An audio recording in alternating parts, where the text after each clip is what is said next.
Welcome to Beyond the Policy, the podcast where we go past the fine print and into the real stories that shape how we live, work, and protect what matters most.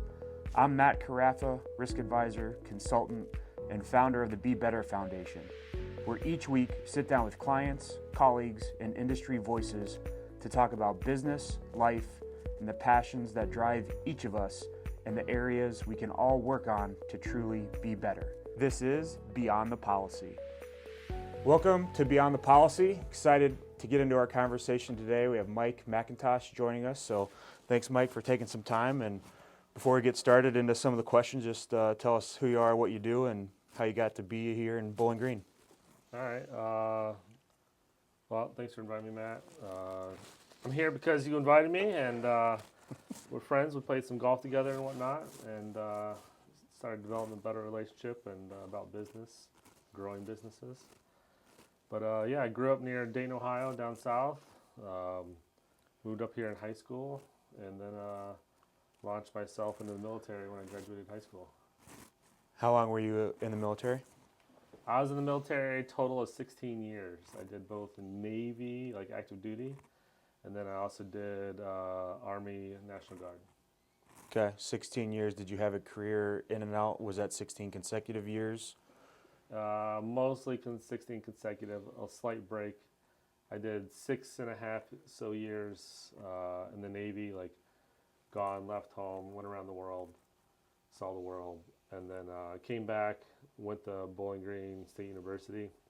It was right after 9/11, so if I was going to stay in the Navy, I was going to go back in and do that, but I went to BGSU and then joined ROTC. Got it. For context, approximately how many countries have you been stationed and or visited? I've probably been to 25 at least. Lived in Japan for a couple of years. So Most country that sticks out, most unique. Most unique. A lot of them are unique. I'd tell you, like, Japan probably the best. So, like, it's probably the most different. The language is harder. The mannerisms, the customs are all so much different than the U.S. Yeah. A lot of different life experiences, I'm sure, that's provided you that you probably wouldn't have had. Oh, yeah, absolutely. You come from, like, the Midwest kid to, like the normal Midwest, lifestyle, and go right into Japan as a 19-year-old kid. Yeah, quite different. Yeah. So one of the things we talk about at Beyond the Policy, different guests of background, discipline, how your past has shaped, who you are today as a business owner, father, all those things. What would you share with from what you've learned in those 16 years to, as a business owner, discipline, just life in general? What have you carried with you? Probably the most is consistency, like with like targets to hit, like whether they're personal, whether it's like, be consistent with like, and also be present to an extent, like with your family, like focus on like when you're there, be present, and then that consistency goes into like whether it's business or whatever, your relationships. If you let some go, they're gonna go away, and if they don't, but if you stay consistent enough, like working out, training, business targets, you got to be consistent, stay with it. Yeah, that's what I think is the best. Yeah, so that's a good segue. You've recently gone into some triathlon training, completed your first in 2025. Yeah. I think you have more lined up in 26. So maybe if we take what I would guess not many people just wake up one day and say, you know what, I'm going to go do a triathlon. Right. So what was that journey like for you, or why? Journey was tough. The reason I did it is because I focused too much a little bit on my work, a little too much stress, a little too much work, putting in extra hours, trying to grow it, entrepreneur. As you know, I got a couple companies. Mm-hmm. Had some health issues, and I was like, man, I was in the military. I should be healthier than this. And so I got back into the routine, again, being consistent. So I kept going back into the gym, training. And I like to do things that are hard. So that makes it fun. Yeah. One down, who knows how many to go. Hardest part of being a non-triathlon to a triathlon, what was if you boil it down, what was one thing that you really had to overcome to fight through? One is swimming for the distances. I know you laugh. So I mean, I love the beach, as you know, travel. You go to the beach, you can swim at the beach, go swim in the pool with your friends or whatever. It's great.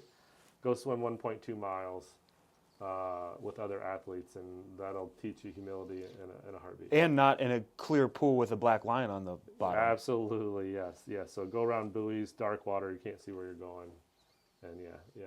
So that was the humbling experience of training every morning at 5:30 in the morning with some friends of ours to be better at actual long distance open water swims. Yeah, I bet that would probably be most challenging. Running, yeah, you can figure it out. Yeah, bike, you can get run, on a bike, yeah, keep bike going. And bike is run, but and then the triathlon is kind of great. So you can go do a 5K, it's great. So go swim, then go ride your bike, and then go run all in the same moment. That's where it gets tough. Yeah. So very good. Well, keep it up. Thank Keep you. going. I'll join you for a part of one of those maybe. I hope you will. So we do one every month now. So, there we go. Yeah. So as we get into your day job, so to speak, Yeah. entrepreneur, own your own company, water treatment business. Yes. Share a little bit about that, who you're working with, how you're helping them, what you do on your day-to-day as a business owner. All right. Most people come to me for business-wise is facility managers, directors, engineers. They need help with their factory systems, their cooling, heating systems for process or just for so universities, hospitals, things like that. We help with their water treatment, their steam boilers, cooling systems. We're like the behind the scenes for almost all the major facilities of how to make them move and stay hot or cold, or molding plastics to make sure they mold correctly, industrial laundries to make sure they run properly. Yeah. Like that. So, yeah. How has that been? How long have you been in the business, owned the business? Been in business about 15 years or so. I started with my father-in-law during the summer, from college a little bit. I was good at it. Worked my way up, stashed the money away, bought him out. He retired. Took it on, and then a couple years ago, I bought another company down in Charlotte as well. Does this exact same thing. So then my right-hand man went down there and helped run that operation. Yeah, so in that, call it 15 years, what has changed in your industry from when you started versus now, if anything? Regulations are tighter. I mean, policy changes. I mean, you can see let's say administrative, like presidency, all that type of stuff. EPA, all those type of things. Regulations are getting stronger, more stringent. People want better drinking water, those type of things, and then pollution, you name it. I mean, we deal with chemicals every day, so it's got to be safe and responsible. For the masses, yeah. For the masses. Bigger impact. Correct. When you deal with that do you have an example or something that comes to mind of, you and I have had some, conversations about the type of facilities you treat and the impact you have. You said it's kind of behind the scenes, but in reality, if your systems fail or they don't have, checks and balance to produce machinery or equipment, that's running properly, or in a healthcare facility, doing anything that comes to mind of your business being able to overcome some obstacles that you're dealing with, from a customer standpoint? Yeah, I mean, the biggest things we have to deal with, is, I would say the stressful times is we have some very major defense facilities, think about General Dynamics, tanks, Rheinmetall, which is a global partner, that's the German version of that. They're all in our area. And then also on the other end, we deal with obviously drinking water, the healthiness, whether there's stuff growing in your pipes or not. And then all the way down to hospitals where we are providing the medical utensils that are used on you. They have to be treated, tested, verified, clean to be used, so you don't get an infection when someone, does a knee surgery or whatnot. So it's all part of, it goes back to that. So Right. One thing I think is unique, and I'd like to get your perspective on, you're the expert in water treatment, the doing of the thing. But you also own your business and got to manage a P&L and expenses and revenue and growth. I feel like a lot of people are really good when they start a business at the thing, the water treatment, the chemical, the engineering side. yes. What would you say helped you grow as a business owner? Yeah, you have all the technical side. What have you learned over those 15 years on the business side of how to grow, bought another business, expand on that front that has been beneficial to you? Accept other people's inputs.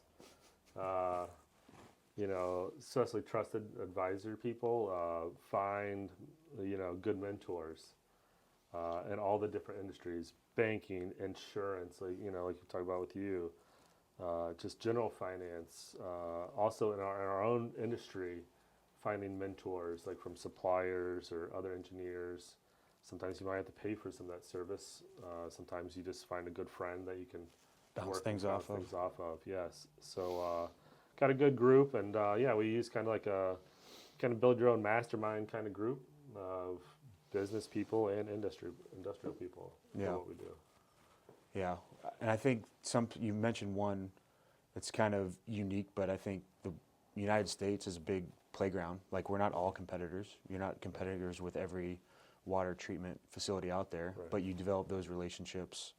You talked about mentorship, which with the Be Better Foundation of how important that is. We're taking it on as a personal level, youthful, but mentorship in the business world, I don't think gets talked about enough either, to help grow, learn, do all those things within business or industry. Yeah, absolutely. Yeah, I mean, I participate in like our industrial water treatment conference every year, either helping presenters or just participating in the training sides of it. And get to know the people that are behind the scenes of like running that whole thing, and then other water treaters. Obviously, I have a couple connections through my suppliers, guys that do the same things that we do. We don't compete against each other, so we can call each other up and share war stories, and what we're doing is working versus what they're doing is Right. not, and trade information. So it works out. So if you got back, after your time at BGSU and you didn't get into the water treatment business, what would you be doing today, you think? No If you had to choose a second career, Second career. what do you think it would be? Well, it'd probably be in information systems. I was doing information systems auditing at BGSU. It's one of their good programs. I came from my Navy career was a cryptologic technician, which is another word for signal spy, is what I did. I worked at the NSA, so some of you might know who that is. It'd probably be somewhere back in the government side doing some sort of hacking or things like that. Yeah. So, Interesting. Yeah. Did not see where that was going, but Yeah. I would like to sail around the world or whatnot. That'd be even more interesting, but it'd probably be back in the computer world. yeah. So looking forward, coming up, just starting out 2026, personal wise, when you get into, goal setting, I'm sure you have goals as a company, have personal goals, triathlons. What's, when you set targets and think to the future, personally or professionally, what do you have coming up in 2026 you're preparing for? Be better. That's what it's always about. Like, obviously you're wearing it right now, your foundation, but like we joked about it before, but be better, suck less, make all the goals better. Obviously we're a small company, but we're always looking to grow. So those are our targets we're trying to hit. We also, like personally, some of my friends we have a triathlon booked. It's the Ironman 70.3 up in Toronto. On the books? On the books. So what month we got? It's June or July, but it's I'm only doing the bike leg. We're doing the relay side instead of doing the whole thing. So, but still, we should be able to do better than what we did last year. And then I have a triathlon each month that we're going to do, small sprints. I just think that's the biggest thing of, you know, I talked about, training for a parent. I didn't follow through, knee issues, whatever, but you did it. And I think that's the biggest thing. People can talk about doing a lot of things. I want to be better at this. I want to do this. I want to just action. Find a group, absolutely. find people, find your why, and go out and do it. Yeah, my 70.3 time wasn't the greatest. But you did it. But I did it. I finished it, and I will do better this coming year. That's what it comes down to. That's awesome. Right. Thank you. So if we get into a couple personal things, you and I text back and forth, audiobooks, you spend a lot of time, windshield time. Oh, yeah. I'm always adding to my list, any books that stick out from 25 that you finished or that are on your list for 26 that you would recommend for any of those things we talked about? Yeah, there's, I like Dan Martell's Buy Back Your Time. I mean, as an entrepreneur or business owner or whatnot, however you're going to say it, that you work all day, but if you can, spend a little less time on the tasks that don't make you the money and spend more time on the ones that do, that book really helps you about how to place your resources in the right way to do better. So Buy Back Your Time is a good book. Also, The AI-Driven Leader is a new one. Okay. I read part of it, haven't finished it. I'm going to, finish up the beginning of the year, but AI's been a growing, I would say, issue. So if you want to do a SWOT analysis, it's in all the categories for business. Strengths, weaknesses, opportunities, and threats. And I think it's time for at least me and my company to help look at it a little bit more deeper on AI, of how it affects us, either for the good or for worse. Right. One way or the other, it's going to have an impact. It's going to have an impact. Figure out how it's going to work for you. Yeah, right. How can we use it to be better, and how we can stop it from making it worse. Good. Very good. Thanks. Last couple questions here. Obviously, you and I worked insurance, kind of how our friendship started, and progressed through other business avenues and things. But if it comes from a risk management standpoint, is there anything, one or two things that stick out of why we work together, what you look for when it comes to the insurance piece of your businesses? Yeah, I mean, again, you got to find the people. I've had insurance companies, I call it just mailed in. I mail in a check, get my policy. I have no idea. I've never seen the people. You obviously, I'm here today, but we actually talk. You've actually been to our office. We've discussed exactly what I do. So any of the particulars, obviously we're doing chemicals, so there's special little things that we've had added with our policies or removed or whatnot. Right. And then also just some general guidance. Like when I have made mistakes, you've helped walk through them a little bit better than I've had before. So, and you at least throw things out there, so we can, spitball what's coming down the pipe on your side that affects me. Sure. Or what doesn't, like cyber insurance or whatnot. Is that really important? Or terrorism insurance, is that really important? You actually sit down and have that conversation, which is important. Appreciate that.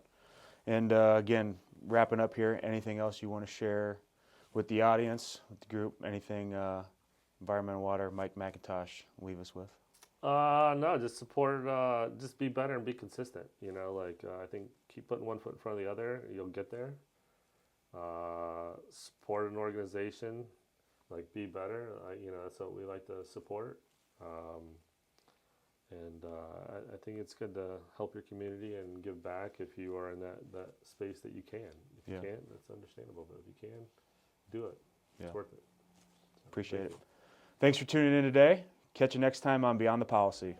Thanks for hanging out with me on Beyond the Policy. If you got something out of today's conversation, pass it along to a friend, client, or colleague who might enjoy it too. You can always connect with me through the show notes or on LinkedIn.